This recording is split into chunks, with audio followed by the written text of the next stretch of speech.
Over the years, there had been a movement to get the altar and the pastor closer to the congregation to make it feel more unified. One of the first steps that was taken was bringing the old altar forward.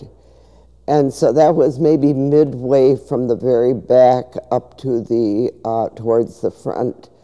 And it stood like that for quite some time, but it was never a total success. There just seemed to be this feeling that things weren't quite right, that we're very cluttered at that point when we brought the altar forward.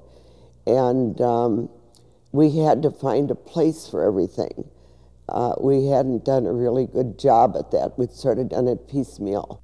And it was at this point that we brought in a consultant. He could put things in place and show if we did this and if we did that, how we could increase this spaciousness in the front of the sanctuary. And that was accomplished by building another platform which brought the altar way into the congregation. It gave the choir a place to be housed. It brought people closer to the altar, at least the feeling of being closer. And we changed our whole communion system by surrounding the new platform where the altar was housed with the communion rail. And it just has worked out, I think, very nicely. The space is very flexible. If it were drama, dance, bands, special music groups, this place can be converted to accommodate just about any type of body that would be in our sanctuary. This church, I call it the old look because of the rich dark wood, the high ceilings and the beams, and that's what gives it its beauty, plus our stained glass windows. Everyone felt they wanted to hang on to the tradition that they had felt when they joined Hope Church. So we worked very hard on that. In this process, we eliminated some of our pews and went to chairs. Well, the minute you go to chairs, you develop flexibility.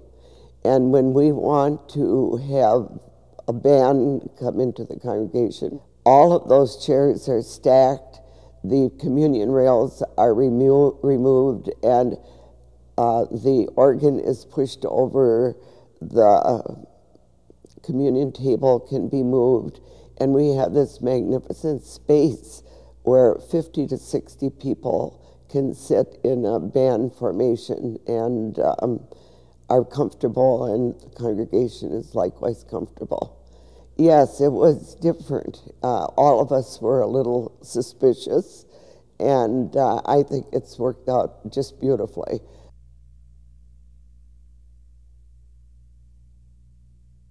Another huge decision was the font.